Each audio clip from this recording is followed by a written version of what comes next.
ETF index mutual funds నేర్చుకుని stock మార్కెట్లో రాణించాలనుకుంటున్నారా? వెంటనే ఈ నెంబర్కి కాల్ చేయండి. Hello viewers, welcome back to Suman TV. బాగా డబ్బులున్న వాళ్ళు విడిపోతున్నారు, చదువుకున్న వాళ్ళు విడిపోతున్నారు, చదువుకోలేని వాళ్ళు కూడా విడిపోతున్నారు. Middle class, above middle class, celebrities పెళ్లి చేసుకుని కొద్ది రోజులు కలిసి ఉన్న వాళ్ళే తర్వాత వివిధ రకాల కారణాల వల్ల విడిపోవడం అనేది మనం ఈ మధ్యన చూస్తున్నాం. డివోర్స్ అనేది ఒక ట్రెండ్గా మారిపోయిందని కూడా అనుకోవచ్చు. అసలు విడిపోవడానికి కారణాలు ఏంటి? అది వైఫ్ అండ్ హస్బెండే కావచ్చు, లవర్స్ బ్రేకప్ కావచ్చు.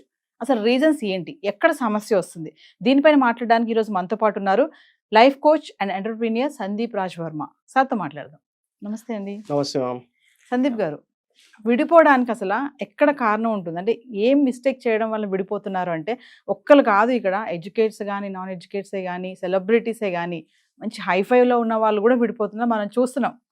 ఎక్కడ మిస్టేక్ జరుగుతుంది అంటే? ఫస్ట్ ఆఫ్ ఆల్ విడిపోవడం అనేది రెండు రకాలు, మెచారిటీ అండ్ ఇమ్మెచారిటీ. రెండు రకాలుగా మనము ఆలోచించవచ్చు. ఇమ్మెచారిటీగా ఉన్న డెసిషన్స్, ఓకే. ఇమ్మెచారిటీ అని అంటే ఆ డెసిషన్ మీద అయి ఉండదు, ఓకే. మిమ్మల్ని ఎవరో ఒకరు ఇన్ఫ్లుయెన్స్ చేసిన డెసిషన్స్ అయి ఉంటాయి. ఫర్ ఎగ్జాంపుల్, ఒక వైఫ్ అండ్ హస్బెండ్ ఉన్నారు. ఇప్పుడు తనకి ఇంట్లో వాళ్ళు ఎప్పుడైతే అత్తగారింటికి వచ్చిన తర్వాత తన ఇంట్లో ఏదో ప్రాబ్లమ్స్ ఉంటాయి. జనరల్గా అక్కడ కలిసి ఉండాలి కాబట్టి there might be some situations. So అక్కడ ఉన్న పరిస్థితులని ఎప్పుడైతే వేరే వాళ్ళతో డిస్కస్ చేసి వేరే వాళ్ళ నిర్ణయాలు అలా ఎలా జరుగుతుంది, ఓకే, మీ అత్తగారు అలా ఎలా అంటారు, మీ మామగారు అలా ఎలా అంటారు, నేను చిన్నప్పటి నుంచి నేను ఎలా చూసాను నేను, ఓకే, ఇలాంటివన్నీ కూడా ఎప్పుడైతే వేరే వాళ్ళ పర్సెప్షన్ వస్తుందో వీళ్ళిద్దరి మధ్యలో, అక్కడ ఇమ్మెచ్యూర్గా డెసిషన్ అయిపోతుంది. అంటే అక్కడ ఎడ్యుకేటెడ్ అయినా అన్ఎడ్యుకేటెడ్ అయినా కానీ, సో అక్కడ ఏం జరుగుతుంది అంటే నిన్ను చిన్నప్పటి నుంచి ఇలా పెంచాము అలా పెంచాము, ఇక్కడ వచ్చేసరికి ఏంటి ఇలాంటి పద్ధతులు, ఇలాంటి వర్షం వచ్చిన తర్వాత డెఫినెట్గా అక్కడ తనకి ఇంపాక్ట్ పడుతుంది. అక్కడ ఒక నేను విడిపోవాలన్న ఆలోచన క్రియేట్ అయిపోతుంది. సో ఇప్పుడు మెచారిటీ ఉన్న డెసిషన్స్, మెచారిటీగా విడిపోతున్న వారు ఉన్నారు. ఇప్పుడు మీరు అంటున్నారు సెలబ్రిటీస్ కానీ లేకపోతే ఇలాంటి వారు కానీ. సో ఇప్పుడు మెచారిటీ అని అంటే ఫస్ట్ ఆఫ్ ఆల్ వాళ్ళిద్దరి ప్రొఫెషన్స్, ఓకే, ఇద్దరి ప్రొఫెషన్స్ మ్యాచ్ అవ్వక, లేకపోతే వాళ్ళు టైం ఎక్కువ ఇచ్చుకోలేక, లేకపోతే వాళ్ళ యొక్క అభిప్రాయాలు కలవలేక, ఓకే. సో వాళ్ళ లైఫ్ పబ్లిక్ లైఫ్ ఉంటుంది. మేబీ వాళ్ళ యొక్క డెసిషన్స్ ఏవైతే ఉంటాయో డెఫినెట్గా వాళ్ళు తీసుకున్న నిర్ణయాలు ఏవైతే ఉంటాయో ఆ నిర్ణయాలను ఒకరికొకరు అంగీకరించుకోలేక, ఓకే, ఒక మెచ్యూరిటీతో విడిపోయే వాళ్ళు కూడా ఉన్నారు. సో దీంట్లో విడిపోవడానికి కారణాలు అనే పాయింట్కి వచ్చేసరికి తగ్గేదేలే అనే కాన్సెప్ట్. నేను తగ్గా అంటే నేను తగ్గా. ఇప్పుడు ఎవరైనా సరే కలిసి బతకాలి అని ఆలోచించగలగాలి. విడిపోవడానికి 1000 రీజన్స్ ఉండొచ్చు అండి, కానీ కలిసి బతుకుండడానికి ఒక రీజన్ ఎత్తుకోవచ్చు కదా.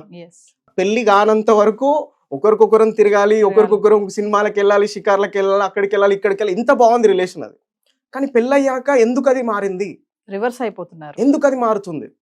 5 years నుంచి రిలేషన్ లో ఉండి పెళ్లి చేసుకొని 2 years తర్వాత బ్రేకప్ అయ్యి డివోర్స్ లాగా ఎందుకు అది జరుగుతుంది? బికాస్ మేబీ మీ యొక్క పర్సెప్షన్ మారుతుంది ఆఫ్టర్ పెళ్లి తర్వాత. ఎందుకు అనంటే చిన్నప్పటి నుంచి మనం అందరం కూడా నాకు ఇలాంటి ఒక డ్రీమ్ గర్ల్ కావాలి, ఇలాంటి ఒక హస్బెండ్ కావాలి అని ఒక వరల్డ్ క్రియేట్ చేసుకుంటాం.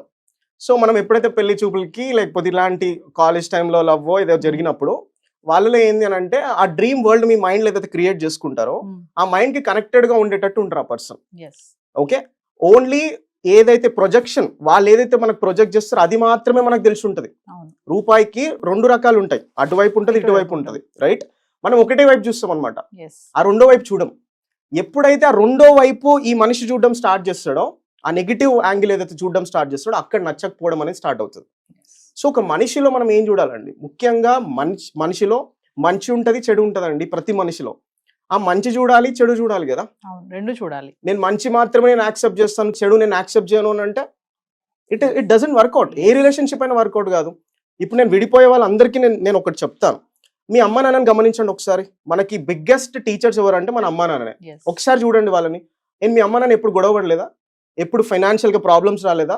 ఎప్పుడు లేకపోతే నీ వంట అట్లుంటది ఇట్లుంటది అని మీ నాన్నగారు ఎప్పుడు మీ అమ్మని తిట్టలేదా? గొడవలు రాలేదా? కొట్టుకునేదాకా కూడా వెళ్ళి ఉంటారు కదా 30-40 ఏళ్లలో. మరి వాళ్ళట్లో విడిపోవాలి కదా, కొన్ని 100 సార్లు కోట్ల చుట్టూ తిరగాలనుకుంటా అట్లా అంటే, రైట్. అంటే ఇక్కడ ముఖ్యంగా ఏంటంటే అమ్మ ఏం చేసింది, నాన్న తిట్టినప్పుడు అడ్జస్ట్ అయ్యింది. అడ్జస్ట్మెంట్ అనే ఒక క్వాలిటీ ఉండగలిగితే ప్రతి మనిషిలో అక్కడ మనకి ఏంటి అని అంటే విడిపోవడానికి మనకి ఎక్కువ అవకాశం ఉండదు. అడ్జస్ట్ అవ్వను, నేను దేనికన్నా అడ్జస్ట్ అవ్వను, నాకు ఇది కావాలి అది కావాలి, ఓకే, ఈ మన బడ్జెట్ కి మించిన కోరికలు ఎక్కువైపోయినప్పుడు అలాంటి ఇష్యూస్ రావడం స్టార్ట్ అవుతాయి, గొడవలు రావడం స్టార్ట్ అవుతాయి. ఓకే, ఇక్కడ నేను ఏమంటానంటే విడిపోవడానికి కారణం ఇంకోటి ఏంటంటే దెర్ ఇస్ నో అప్రిసియేషన్. ప్రతి మనిషికి ఒకటి కావాలి, పొద్దున్న లేచినప్పటి నుండి నైట్ పడుకునేదాకా ఒకటి కావాలి. ఏంటది? అప్రిసియేషన్. మన ఆఫీస్ లో మన బాస్ మనం బాగా పనిచేసినామంటే you have done very great job అనగానే మన ఫేస్ మారిపోతుంది, గ్లో వచ్చేస్తుంది. ఓకే, ఎవరైనా వచ్చి నీ స్మైల్ చాలా బాగుందంటే నీ ఫేస్ మారిపోతుంది. ఒకేసారి ఆలోచించండి, మీ యొక్క వైఫ్ కి ఒక 1 month, గత 1 month లో ఎన్నిసార్లు మీరు అప్రిసియేషన్ ఇచ్చి ఉంటారు? రైట్, వీడియో చూసిన వాళ్ళందరికీ మీ యొక్క హస్బెండ్ కి గత 1-2 months నుంచి ఎన్నిసార్లు మీరు అప్రిషియేట్ చేసి ఉంటారు? ఓకే, ఇప్పుడు ఇంట్లో తను వంట ఏదో చేస్తుంది పాపం, పొద్దున్న లేసినప్పటి నుండి ఏదో తన ప్రిపరేషన్ తనకు ఉంటుంది, నీ కర్రీ చాలా బాగుంటది, అది బాగాలేకపోయినా బాగుందని చెప్పు కదా, ఏమవుతుంది? తనకు హ్యాపీ చేయ కదా ఇంట్లో, రైట్? సో తను ఎక్కడో పాపం పని చేసుకుని ఆఫీస్ అది ఇది అని చెప్పేసి ఎన్నో టెన్షన్స్ తో వస్తాడు, వచ్చిన తర్వాత చలో do you appreciate something and be happy. అట్లాగా మనం ఏంటి అని అంటే ప్రతిరోజు ఒక హ్యాపీ మూమెంట్స్ క్రియేట్ చేసుకునేటట్టుగా మనం ఉండగలగాలి. కానీ అంతేగాని కొందరికి లైఫ్ ఎట్లా ఉంటదంటే ఇంటికి వెళ్తున్నానంటే అమ్మ నరకంలోకి ఎంటర్ అవుతున్నారా బాబు అన్న యాంగిల్ కనిపిస్తూ ఉంటది.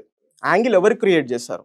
రైట్, సమ్వేర్ అది మీ యొక్క పాత్ర కూడా అందులో ఉంది, right? You can't say that తనదే తప్పు, ఓకే, అతనిదే తప్పు అని చెప్పేసి చెప్పలేం. నీది తప్పు ఉంది, తనది తప్పు ఉంది. Acceptance is the most important thing here.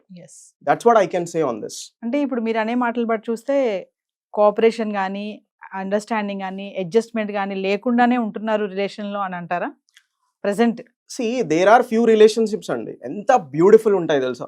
నాకు కొన్ని రిలేషన్షిప్స్ చూస్తుంటే ఎంత కలివిడిగా ఉంటారు, ఎంత హ్యాపీగా ఉంటారు, ఉన్న దాంట్లో అడ్జస్ట్ అయిపోతారు, అర్థం చేసుకుంటారు ఒకరికొకరు, వాళ్ళ ప్లానింగ్ ఉంటుంది, నెక్స్ట్ ఒక 5-10 years లో నేను ఏం చేయాలన్న ఆలోచన ఉంటుంది. ఇలాంటి పర్సెప్షన్, ఇలాంటి రిలేషన్స్ ఎన్ని లేవు మనకి చూసుకుంటే, ఓకే.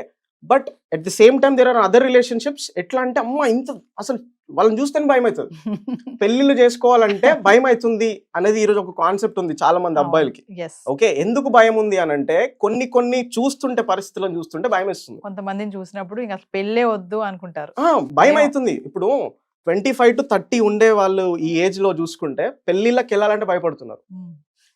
ఆ టైంలో వాళ్ళకి చాలా 25 to 30 even I'm at that stage కాబట్టి ఆ టైంలో ఏంటంటే చాలా రెస్పాన్సిబిలిటీ ఉంటాయి, కెరియర్ సెట్ చేసుకునేది ఉంటుంది, ఓకే, లైఫ్ సెట్ చేసుకోవాల్సింది ఉంటుంది, పెళ్లి చేసుకోవాల్సింది ఉంటుంది, అమ్మ నాన్న చూసుకోవాల్సింది, ఇన్ని ఉంటాయి అన్నమాట. So every bye needs an understanding women and every ambitious girl needs an supporting men. తనకు ఒక అంబిషన్ ఉంటుంది లైఫ్లో, ఇట్లా చేయాలి అది చేయాలి అని చెప్పేసి ఇతను ఏదైనా చేస్తా అని అనగానే ఇతను వచ్చేస్తాడు. ఇంకా అలా ఎలా చేస్తావు, నా పర్మిషన్ లేకుండా తనకు వచ్చేస్తే కోపం. ఇంకా అరే సపోర్ట్ చేయ కదా, తను ఏమన్నా అంటుంటే సపోర్ట్ చేయ. అక్కడ సపోర్ట్ చేయకపోతే మహిళలకు నచ్చదు. మీరు చెప్పండి, as a women you should say support చేయకపోతే మహిళలకు నచ్చదు. అక్కడ నుంచి స్టార్ట్ అవుతుంది గ్రడ్జ్ అనేది. ఇంకా అక్కడ నుంచి ఆయన మాత్రం ఏది పడతా చేసుకోవచ్చు, నేను కనీసం నా ఫ్రెండ్స్ దగ్గరికి వెళ్తే కూడా వెళ్ళనివ్వడు, నేను ఏదైనా చేస్తా అంటే వద్దంటాడు, జాబ్ చేస్తా అంటే వద్దంటాడు, ప్రతిదానికి వద్దు అంటారు, తినొద్దంటాడు, మా అత్తయ్య గారు అట్లా అంటారు, మా మామయ్య అట్లా అంటారు. ఇది అక్కడ నుంచి స్టార్ట్ అవుతుంది ఇంకా ఇష్యూస్ అన్ని కూడా.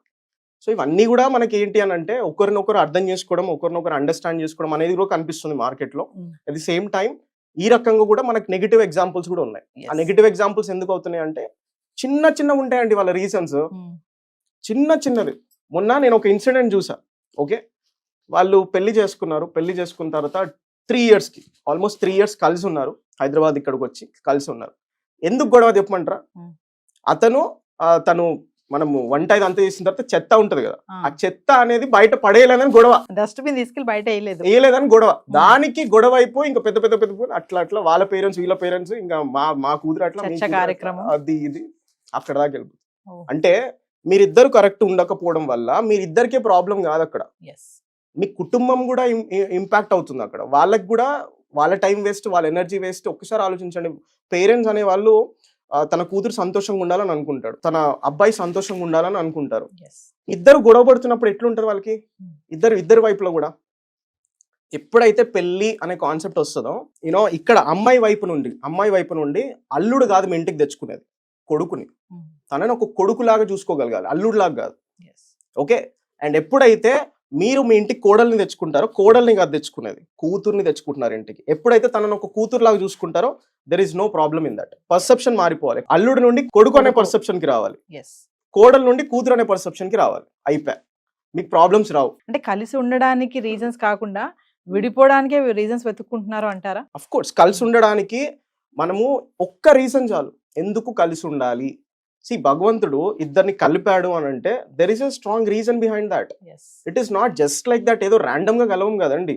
ఓకే, ఒక మనిషి తెలుసుకొని అతన్ని కలిసి మాట్లాడి అభిప్రాయాలు ఇవన్నీ షేర్ చేసుకొని ఆ తర్వాత తనతో ఒక జర్నీ స్టార్ట్ చేసిన తర్వాత, ఓకే, అక్కడి వరకు వెళ్ళిన తర్వాత విడిపోవడం అనే ఆలోచన నీ మైండ్ లోకి వచ్చిందంటే you are just thinking about ఎట్లా విడిపోవాలి, ఎట్లా కలిసి ఉండాలి ఆలోచించట్లే కదా. ఆలోచించి ఒకసారి ఎట్లా కలిసి ఉండాలి. ఒక్క పాజిటివ్ థింగ్ అని ఉంటుంది ఒక మనిషిలో, ఆ పాజిటివ్ థింగ్ పట్టుకో. ఈ రిలేషన్ ఎందుకు నేను బ్యూటిఫుల్ గా చేసుకోవాలి, నెక్స్ట్ 20-30 years నేను ఎట్లాగా ఈ ఫ్యామిలీని బెటర్ గా చేయాలి, వాళ్ళ ఫ్యామిలీ నేను ఎట్లా బెటర్ చేయాలి, ఎట్లా వాల్యూ యాడ్ చేయాలి, థింక్ అబౌట్ దట్. సో ఒకసారి ఫైనల్ గా మా వ్యూవర్స్ కి విడిపోవడానికి రీజన్స్ వెతుక్కునే వాళ్ళకి మీరు ఏం చెప్తారు? ఒక పాయింట్. విడిపోవడానికి రీజన్స్ వెతుక్కోకండి, కలిసి ఉండడానికి ఒక్క రీజన్ ఎతకండి అంతే. ఒక రీజన్ అండి, మీ హస్బెండ్ లో, మీ వైఫ్ లో, మీ లవర్ లో ఒక్క రీజన్ ఎతకండి. There would be one reason. వాళ్ళని ఆ రీజన్ పట్టుకొని ఒక్కటి అది చూసి నువ్వు ఇష్టపడి ఉంటావు కదా, అదొక్కటి పట్టుకో. లైఫ్ చాలా బ్యూటిఫుల్ గా ఉంటుంది వారితోనే. మీరు అనుకుంటారు ఇతనితో లైఫ్ బాగుండదు, ఇతను ఇట్లనే ఉంటాడు అని, కానీ మనుషులు కదా, మారుతాం మనం అందరము, అట్లనే ఉండము. మనం అందరం ఇవాల్వ్ అవుతూ ఉంటాం ఎప్పటికప్పుడు. ఇప్పుడు 5 years బ్యాక్ ఉన్న థాట్స్ ఇప్పుడు ఉండవు, ఇప్పుడు మారుతాము. మళ్ళీ 5 years తర్వాత వేరే ఉంటది మా లైఫ్. ఎప్పుడు ఒకేలా ఉండరు మనుషులు, కాలం గడిచే కొద్ది పరిస్థితులు మారిపోతాయి, మీ కూడా మారుతాయి. ఇట్లే ఉండదు. వేరే వాళ్ళతో కంపేర్ చేసుకున్న, నా ఫ్రెండ్ లైఫ్ అట్లా ఉంది, నా లైఫ్ ఏమో చూస్తే ఇట్లా ఉంది, మా ఫ్రెండ్కి మంచి హస్బెండ్ దొరికాడు, నాకేమో ఇట్లా దొరికాడు. వేరే వాళ్ళతో కంపేర్ చేసుకున్నప్పుడు ప్రాబ్లమ్స్ ఇవన్నీ కంపేర్ చేసుకోకు. You be with you know accept చేయి ఉన్నదాంతో, చలో happy, accept that situation, accept చేస్తే వెళ్ళిపోతాం. That's it. Thank you sir. Yeah.